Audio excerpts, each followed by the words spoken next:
지난 시간에는 바울이 복음을 적극적으로 공유하려고 하는 그러한 복음을 전하고자 하는 바울의 심정과 모습을 말씀을 드렸습니다.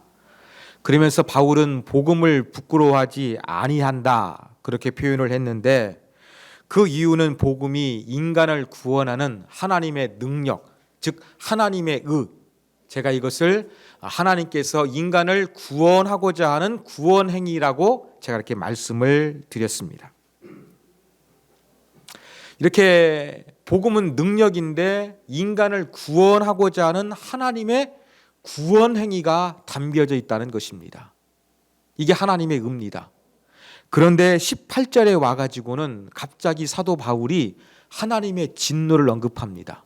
하나님의 의는 선하고 좋은 것이요, 하나님의 진노는 무섭고 어두운 것인데 조금 어울리지 않는 두 가지가 대조적으로 나타나고 있어서 사도 바울이 갑자기 다른 이야기를 하는 것처럼 우리가 그렇게 느껴질 수가 있습니다.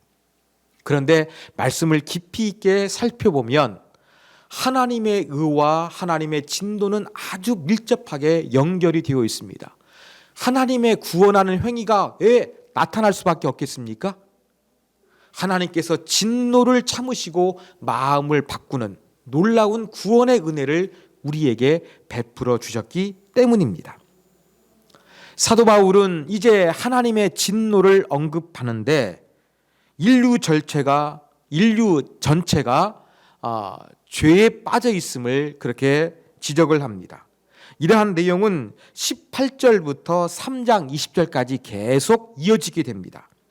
그 중에서 오늘 본문 18절부터 32절은 이방인을 포함한 모든 사람들이 죄로 말미암아 하나님의 심판, 즉 하나님의 진노를 받을 수밖에 없음을 제시하고 있습니다. 18절 보면 하나님의 진노가 불의로 진리를 막는 사람들의 모든 경건하지 않음과 불의에 대하여 하늘로부터 나타나나니 이렇게 말씀하고 있습니다. 자, 하나님의 나타나는 이유가 무엇입니까? 사람들이 경건하지 않은 불경건 그리고 불의함 때문이라고 이야기를 하고 있습니다. 그럼 구체적으로 불경건과 불의함은 무엇이겠습니까? 여러분, 불경건은 19절부터 25절에 기록되어져 있는데 이것은 하나님과의 관계 속에서 오는 수평적인 관계 속에서 오는 종교적인 죄악들이라고 할 수가 있을 것입니다. 불경건이 무엇입니까? 하나님을 두려워하지 않는 것입니다. 하나님을 인정하지 않는 것입니다. 하나님께 영광과 감사를 돌리지 아니하는 것입니다. 쉽게 말해서 불경건은 하나님을 우습게 보는 태도인 것입니다. 여러분, 죄 중에서 가장 큰 죄가 무엇인지 아십니까? 자꾸 사람들은 죄를 이야기하면 내가 어떠한 죄를 지었는가 이것을 이야기하는데, 여러분, 인간이 지은 가장 심각하고 큰 죄는 하나님을 하나님으로 인정하지 않는 죄입니다. 이 불경건이 가장 큰 죄임을 우리가 잊지 말아야 할 것입니다. 사도 바울도 이러한 불경건을 분명하게 가장 먼저 언급하고 있습니다. 그 다음에 이제 불의는 26절부터 32절에 기록되어 있는데, 이 불의함은 인간관계 속에서, 다른 말로 하면 수평적인 관계 속에서 짓는 도덕적인 측면의 죄악들을 주로 언급하고 있습니다. 그런데 특별히 29절부터 31절에 보면은 죄의 리스트가 기록되어 있어요. 무려 21개가 언급되고 있습니다. 이 죄에 대한 리스트들은 사도 바울이 어떠한 특정한 자료를 참조한 것이 아니라 그 당시에 일반적으로 잘 알려져 있는 죄의 항목들을 총체적으로 제시하는 것이라고 할 수가 있습니다. 그러면서 사도 바울은 인간이 하나님의 진노를 받을 수밖에 없는데 그 이유가 바로 무엇이냐? 하나님을 하나님답게 인정하지 아니하는 이 종교적인 죄악들, 그리고 인간이 인간관계 속에서 불의하고 잘못하는 이러한 죄악들 때문에 하나님의 진노를 피할 수밖에 없다. 이렇게 지금 말씀을 하고 있습니다. 그러면 왜 하나님의 진노를 인간이 피할 수가 없는 것일까? 불경건과 불의에 대한 하나님의 진노, 하나님의 심판이 임하게 될 것인데 왜 인간은 여기에서 비껴갈 수가 없는 것일까? 사도 바울은 그 이유를 분명하게 제시하고 있습니다. 바로 그 이유는 하나님께서 창조하신 창조물 가운데 하나님을 알만한 것이 이미 담겨져 있기 때문이라고 그렇게 이야기를 합니다. 여러분 19절에 보면 하나님을 알만한 것이 그들 속에 보임이라 하나님께서 이를 그들에게 보이셨느니라 이렇게 말씀하고 있습니다. 하나님을 알만한 것이 인간에게 있다는 이야기입니다. 이러한 내용은 20절에서도 계속됩니다. 그의 영원하신 능력과 신성이 그가 만드신 만물에 분명히 보여 알려졌나니 그러므로 그들이 핑계하지 못할지니라. 하나님의 피조물, 만물 가운데 어떤 하나님을 알 수 있는 요소가 담겨져 있다는 것입니다. 그 만물 속에 담겨진 하나님을 알 수 있는 요소가 구원에 이르게 하지는 못합니다만 그래도 신이 계시구나. 인간이 할 수 없는 특별한 것이 있구나. 이러한 것들을 느낄 수 있는 것이 하나님의 피조 세계 가운데는 분명히 자리하고 있다는 것입니다. 그래서 인간은 핑계거리가 없는 거예요. 내가 하나님을 몰랐기 때문에 하나님께 불경건했습니다. 하나님을 알았다고 한다 그러면 제가 하나님을 섬겼을 것입니다. 이렇게 핑계를 댈 수 있는데 이미 만물 가운데 하나님을 알만한 요소들을 하나님께서 집어 넣으셨기 때문에 인간은 이러한 핑계를 절대적으로 댈 수 없다는 것이 사도 바울의 논리인 것입니다. 이런 관점에서 볼 때 우리는 여러분 사람들이 나는 종교를 믿지 않는다. 무교다. 나는 신의 존재를 믿지 않는다. 무신론을 이야기합니다. 여러분 엄밀하게 말하면 이 신이 없다고 말하는 이 무신론은 이건 인간이 볼 때 착각하고 있는 것입니다. 그들이 볼 때는 신이 없다고 생각하면서 무신론을 주장하는데 하나님께서 만드신 하나님의 관점에서 보면 무신론은 잘못된 거예요. 실제는 바로 무엇이냐면 불신론이에요. 신의 존재를 인정하지 않는 불신론이 어쩌면 정확한 표현일지도 모르겠습니다. 자, 이렇게 하나님께서 창조 세계 가운데 하나님을 알만한 어떠한 요소들을 그렇게 지금 심어 놓으셨는데 인간이 이것을 외면해 버려가지고 모른 채 합니다. 그래서 하나님의 진노를 피할 수 없습니다. 인간이 이렇게 하나님을 외면해 버리면 그것으로 끝날 것일까요? 창조주 하나님을 알만한 요소가 있는데 그냥 하나님 모른 채 애써 외면해 버리면 그것이 전부일까요? 그렇지가 않습니다. 여러분 인간에게는 종교성이 있습니다. 그래서 하나님을 대신하는 것을 다른 것에서 찾습니다. 그래서 나오게 된 것이 바로 무엇이냐? 우상이 나오는 것입니다. 창조주 하나님을 인정하고 하나님을 섬겨야 되는데 하나님은 애써 외면해 버립니다. 창조주는 외면해 버리고 하나님이 창조하신 여러 피조물 가운데 어떠한 우상을 가지고 이것이 신이다 라고 주장하면서 다른 것들을 섬기는 걸로 둔갑되고 대체하는 것이 인간의 모습입니다.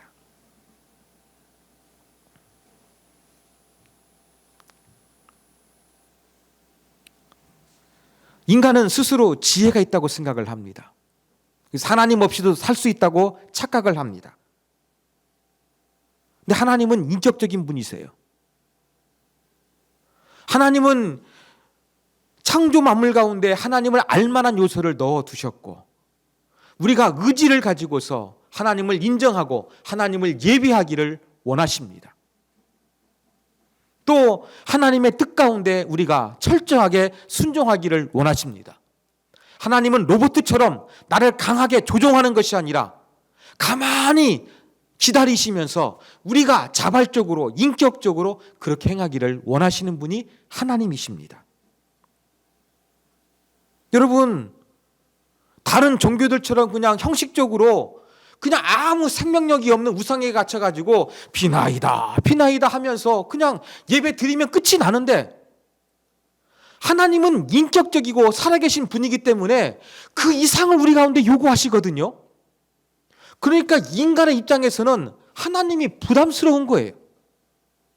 모든 것을 알고 계시고 우리가 의지적으로 하나님께 최선을 다해서 영광과 존귀를 돌리기를 하나님께서 원하시니까 이 부패한 인간이 볼 때 하나님의 존재는 부담스러운 존재인 거예요. 그래서 피하고 싶은 거예요. 그래서 쉽게 이 종교심을 유지하고 싶은 거예요. 그래서 선택하게 된 것이 바로 무엇입니까? 우상 숭배로 빠지게 되는 것입니다. 그러면서 23절과 25절에서는 하나님을 대신한 우상 숭배의 모습을 사도 바울이 지적을 합니다.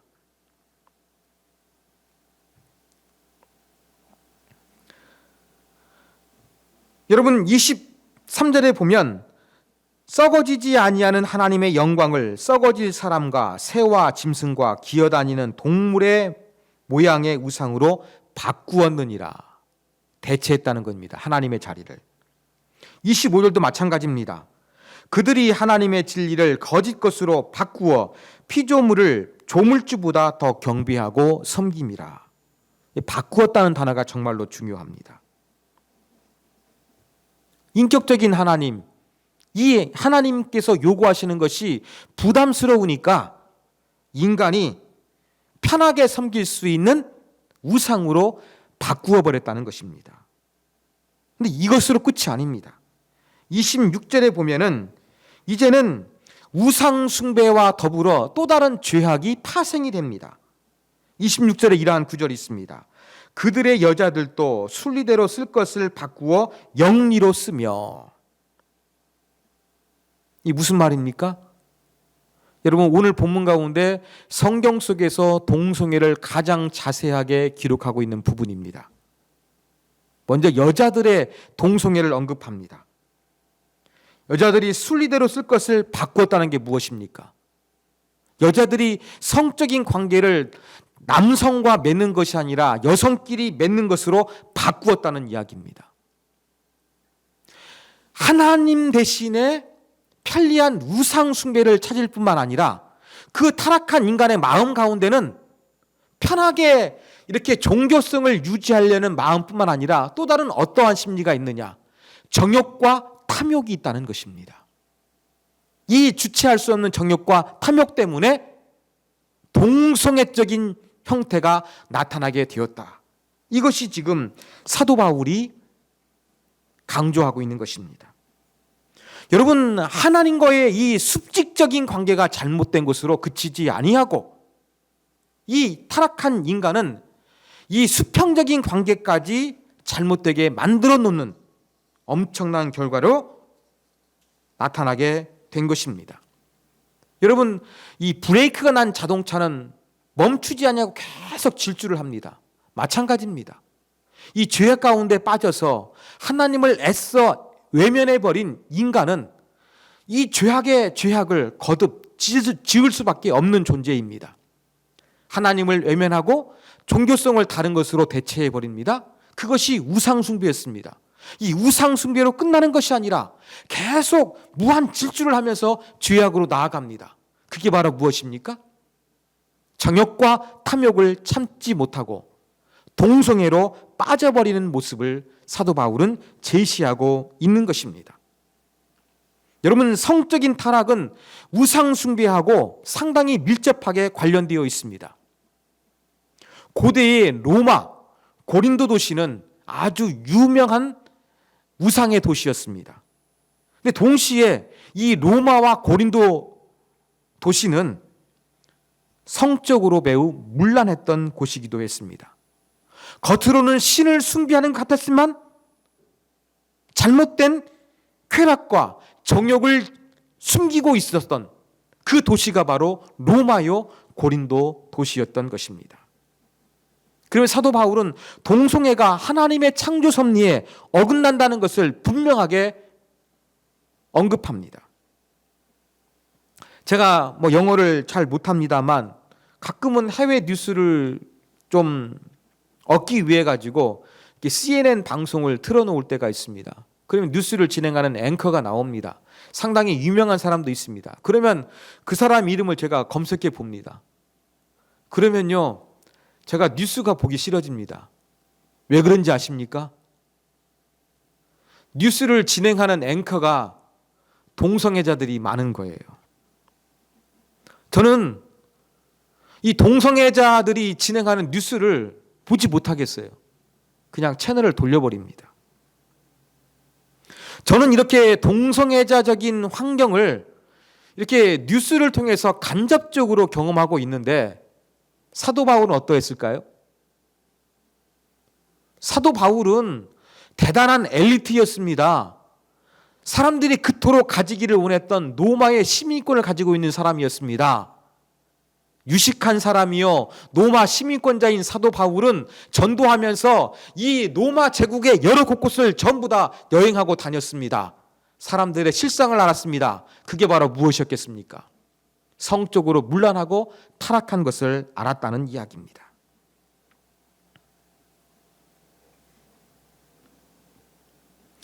로마 제국이 기독교를 313년에 국교화합니다. 그런데 313년이 되기 전까지 이 로마 사회 속에서 만연해 있던 동성애는 한 번도 제재를 받지 아니했습니다.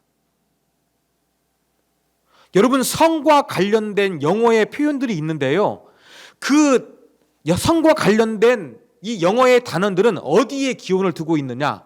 라틴어의 뿌리를 두고 있는 것이 많습니다. 왜 그런 줄 아십니까?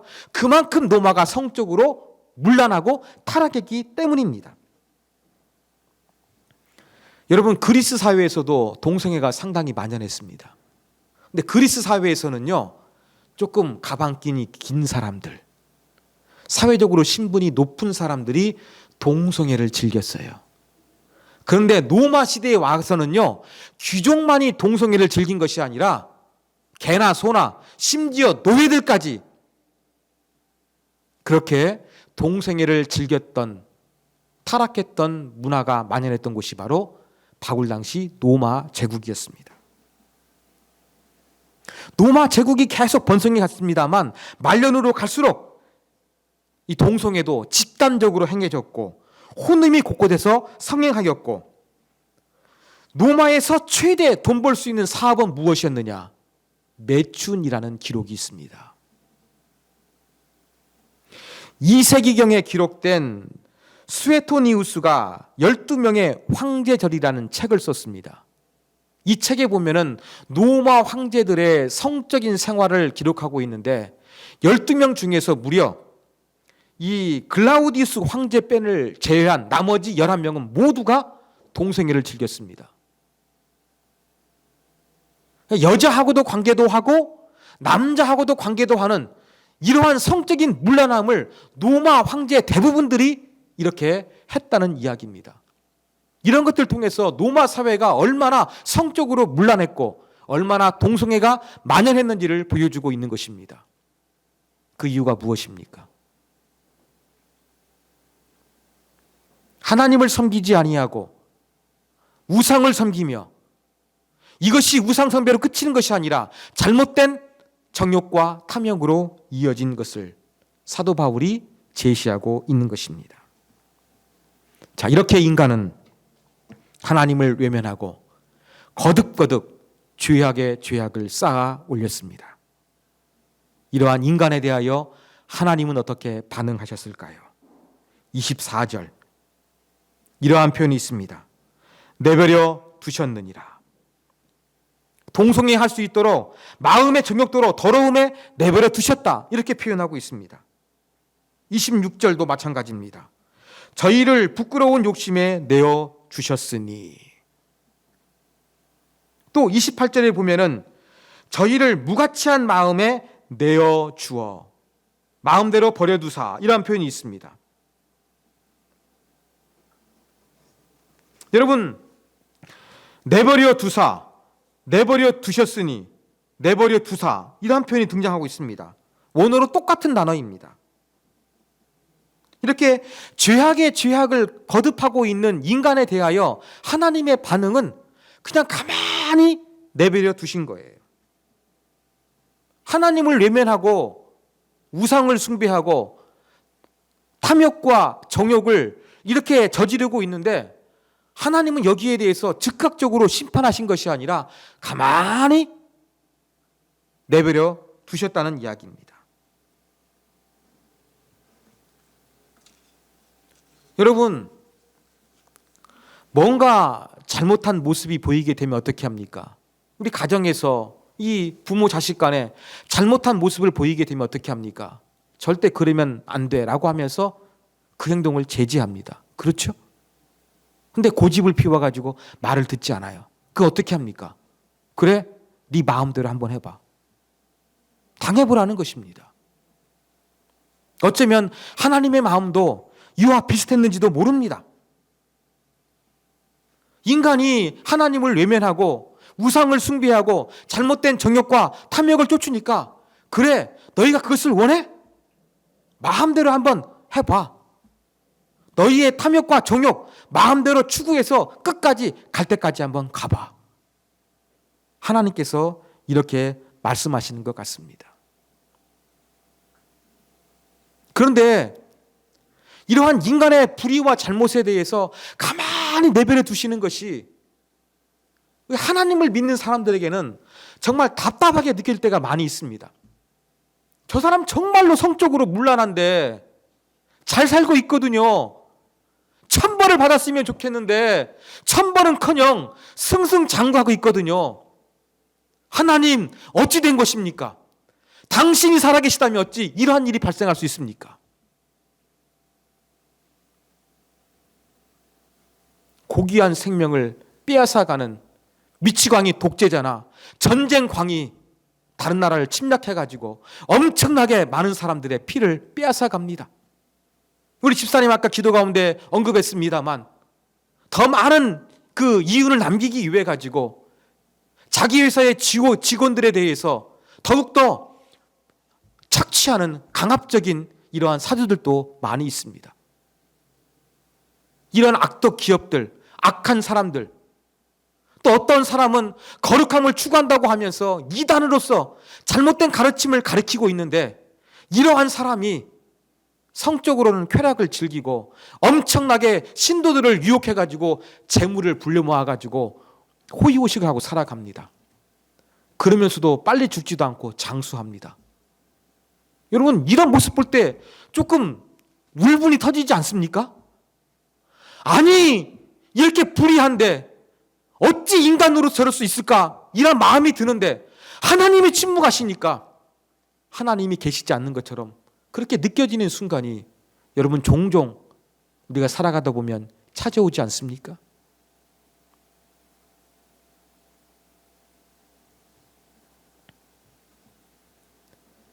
하나님은 가만히 내버려 두십니다. 이게 하나님의 방법입니다. 그래? 욕심대로, 욕망대로 하나님을 알 수 있는 종교성이 너희 가운데 주어졌는데 나를 거부하고 우상을 섬겨? 그래, 마음대로 해봐. 너희들이 그토록 원하는 거, 그것이 너희에게 있으면 행복하고 좋은 것 같으면 그거 마음껏 누려봐. 그래, 끝까지 한번 누려봐. 하나님 방식은 이겁니다. 그래서 우리가 원하는 거, 타락한 인간이 바라는 거, 이것을 가만히 내버려 두면 승승장구하는 것 같습니다만 이것이 나쁜 것이 되고 인간을 파멸로 몰아가는 것이 되고 맙니다. 그래서 하나님께서는 가만히 내버려 두시는 것입니다. 오스카 와일드는 이런 말을 했습니다. 신들이 우리를 벌주고 싶을 때에는 우리의 기도를 들어준다. 탐욕에서 우리가 신들에게 기도할 때 신들이 들어주는 것은 이건 축복이 아니라 저주라는 이야기입니다. 하나님께서 이 더러운 온갖 죄를 짓고 있는 사람들을 가만히 내버려 두는 것은 바로 무엇입니까? 하나님의 무서운 심판임을 우리가 놓치지 않고 분명히 기억해야 할 것입니다. 그러면 하나님께서 그냥 악덕 기업들, 미치광이 독재자, 전쟁광, 천인 공로할 만한 살인자, 이러한 사람들을 가만히 내버려 두시니까 그렇게 살면 되겠네? 하나님께 문제가 안 되네? 이렇게 우리가 착각해서는 안 될 것입니다. 사도 바울은 분명히 이것이 잘못되었다고 결론적으로 제시합니다. 마지막 32절 이러한 구절이 있습니다. 여러분 조금 길지만 이 구절을 우리 개역 개정 성결은 조금 이해하기가 어렵습니다. 그래서 제가 지금 성서 공회에서 새로 번역하는 성경이 있는데 새한글 성경으로 제가 준비했습니다. 화면을 보시고 다 같이 한번 읽겠습니다. 시작. 이런 짓들을 저지르는 사람은 죽어 마땅하다고 하신 하나님의 규정을 그들이 압니다. 그러면서도 스스로 이런 짓들을 저지를 뿐만 아니라 이런 짓 하는 사람들을 좋게 여겨 편들어 주기까지 합니다. 지금 하나님을 외면하고 우상 숭배하고 이 잘못된 탐욕과 정욕에 물들어간 사람들 승승장구하고 잘 살고 있는 것 같습니다. 아무 문제가 없습니까? 아닙니다. 사도 바울은 분명히 이야기합니다. 죽어 마땅하다고 하신 하나님의 규정, 하나님의 진노를 받을 수밖에 없다는 것입니다. 이걸 알면서도 어떻게 합니까? 이런 짓을 저지릅니다. 죄는요, 다른 사람을 끌어들이는 묘한 매력이 있어요. 죄는 공범으로 만드는 특성이 있습니다. 그래가지고 이런 짓 하는 사람들을 좋게 여겨 편들어 줍니다. 상황이 이러니까 하는 거 당연한 거야. 하나님도 이해하시겠지. 합리화하게 만들며 가지고 나쁜 짓 하는 사람들을 편들어 줘 가지고 더욱더 죄를 짓게 하는 것. 이것이 바로 타락한 인간이 보여주는 모습입니다. 저는 오늘 로마서 1장 18절부터 32절까지의 말씀을 통해서 하나님이 왜 인간에 대해서 진노할 수밖에 없는가, 그 이유들을 말씀을 드렸습니다. 하나님을 인정하지 아니하고 하나님을 알만한 요소들을 이 피조세계 가운데 넣어두셨는데 인간은 하나님을 애써 외면하고 편하게 믿을 수 있는 우상을 선택했고, 우상 숭배는 잘못된 탐욕과 정욕으로 이어져 더 큰 죄악을 낳는 모습으로 낳게 됐다는 것을 말씀을 드렸습니다. 사랑하는 여러분, 지금 바울이 설명하고 있는 하나님의 진노하심, 인간은 하나님의 진노를 받을 수밖에 없다는 주장에 대해서 여러분 동의하십니까? 동의가 되십니까? 제가 볼 때 현대인들에게 이거 상당히 어려울 것 같아요. 여러분 밖에 나가가지고 음식점 가보십시오. 어떻게 합니까? 어서 오십시오. 아주 친절하게 대합니다. 최고의 서비스를 우리 손님들에게 제공하는 것이 우리가 살고 있는 자본주의 사회의 모습입니다. 내가 소비할 수 있는 능력만 되면 나를 왕처럼 대접해주고 VIP로 대접해주는데, 이러한 현대사회 속에서 교회당만 오면은 사람을 향해서 죄인이라고 하니까 현대인들은 기분 나쁠 수밖에 없습니다. 여러분 그렇지 않습니까? 다른 데 가면은 VIP 대접을 받는데 교회당만 가면은 하나님의 말씀이라고 언급하면서 자꾸 죄인이라고 하니까 자존심이 상하고 나에게 어울리지 않는 것을 강요하는 것처럼 느껴지는 사람이 많을 것 같습니다. 이러한 이유 때문에 정말 기독교를 싫어하는 사람도 제법 되는 것 같습니다. 이것은 인간의 착각일지도 모릅니다. 제가 여행을 하다가 이제 좀 식사를 하기 위해서 여행지에서 맛집을 가기로 했습니다. 맛집을 검색해가지고 여기가 맛있을 것 같아. 애가 찾아가지고 그쪽으로 가기로 해가지고 택시를 타고 갔습니다. 근데 택시 2대를 타고 갔는데 택시 기사가 내리면서 저희가 처음에 알고 갔던 맛집이 아니라 그 반대편에 있는 집이 맛집이라고 가르쳐 주는 거예요. 근데 인터넷을 검색해 보면 저희가 찾았던 집이 맛집으로 소개되고 있는 거예요. 그 택시에서 내려가지고 그 두 집을 서로 비교해 봤는데 원조 맛집은 아무것도 없어요. 그런데 저희가 인터넷에서 검색해서 갔던 그 맛집은 자기의 업소를 소개하는 배너가 있었습니다. 그래가지고는 여러분, 맛집은 TV 여러 가지 방송 매체에서 방송을 해주잖아요. 그래가지고 어떠어떠한 프로그램에서 이 방영된 집이라는 것을 딱 그 배너에다가 자랑해 놓았습니다. 여러분, 인터넷 정보에 의하면 맛집은 어디입니까? 인터넷에 사람들이 후기 써놓은 곳이 맛집입니다.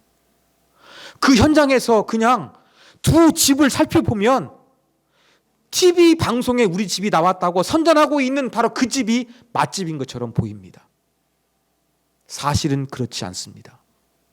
사랑하는 여러분, 어쩌면 우리 인간은 이러한 착각 가운데 빠져 있는지 모릅니다.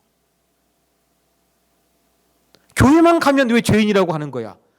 다 모든 사람은 똑같은데 왜 기분 나쁘게 죄인이라고 하는 거야?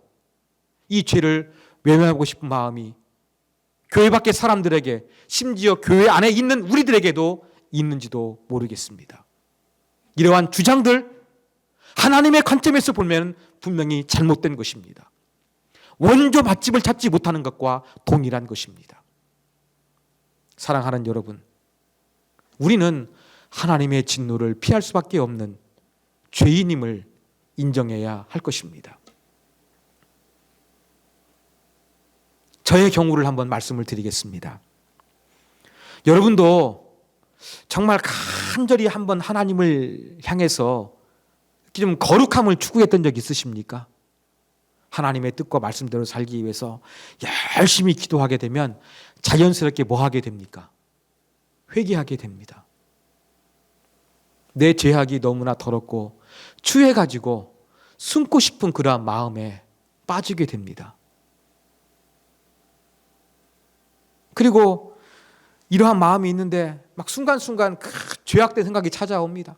막 간절히 기도하게 되면 그 정말 하나님께서 힘을 주셔가지고 그 순간 이 죄악된 생각들이 물러갑니다. 이겨냅니다. 근데 그러한 기도를 딱 마치고 기도 끝난 다음에 움직이지도 않고 가만히 있는데 내 생각이 진공 형태는 아니잖아요. 뭔가 떠오르잖아요. 기도를 마치고 시간도 얼마 안 됐는데 그 자리에 가만히 앉아 있는데 내 안에 시기심이 떠오릅니다. 거짓된 욕망이 떠오릅니다. 허황된 생각들이 떠오릅니다. 저는 그런 것들을 경험하면서 내가 기도하는 순간만큼은 거룩한 것 같고 또 기도하는 순간에 악함을 이겨가지고 내가 세상을 이길 수 있을 것 같은데 기도를 끝내자마자 행동이 아니라 벌써 내 마음 가운데 이러한 죄악들이 가득하니까 나는 정말로 죄인이구나. 저는 그러한 심정을 여러 번 느꼈습니다. 아마 기도를 깊이 해보신 분들은 제 심정을 여러분들이 이해하시게 될 것입니다. 하나님을 믿고 있는 사람도 이렇게 순간순간마다 나를 찾아오는 죄성 때문에 괴롭고 한순간도 하나님의 은혜가 아니고는 살 수가 없다는 것을 인정할 수밖에 없는데 어떻게 우리가 하나님의 진노를 피할 수가 있겠습니까, 여러분? 그럴 수는 없는 것입니다. 하나님의 진노를 피할 수밖에 없는 인간, 불경건과 불의를 행하는 인간이지만 바로 이 자신을 깨닫고 인정하는 것으로부터 하나님의 하나님의 구원행위, 하나님의 십자가의 사랑이 얼마나 필요하고 얼마나 은혜요, 얼마나 감사한지 깨닫게 되는 출발점이 되는 것입니다. 사랑하는 여러분, 정말로 복음이 무엇인지 감격하고 감사하고 하나님께 영광 돌리기를 원하십니까? 그렇다고 한다 그러면 그 전에 우리가 사도 바울이 언급하고 있는 하나님의 진노를 받을 수밖에 없는 인간의 죄, 인간의 연약함, 불경건과 불의를 깨닫고 인정할 수 있는 자세가 필요합니다. 하나님 앞에서 십자가의 사랑에 감동하고 영광 돌리고 하나님을 찬양하는 삶이 되기 위해서 내가 얼마나 큰 죄인이고 하나님의 진노를 받을 수밖에 없는 존재인지 기꺼이 인정할 수 있는 겸허한 마음이 있기를 주 예수 그리스도의 이름으로 부탁드립니다.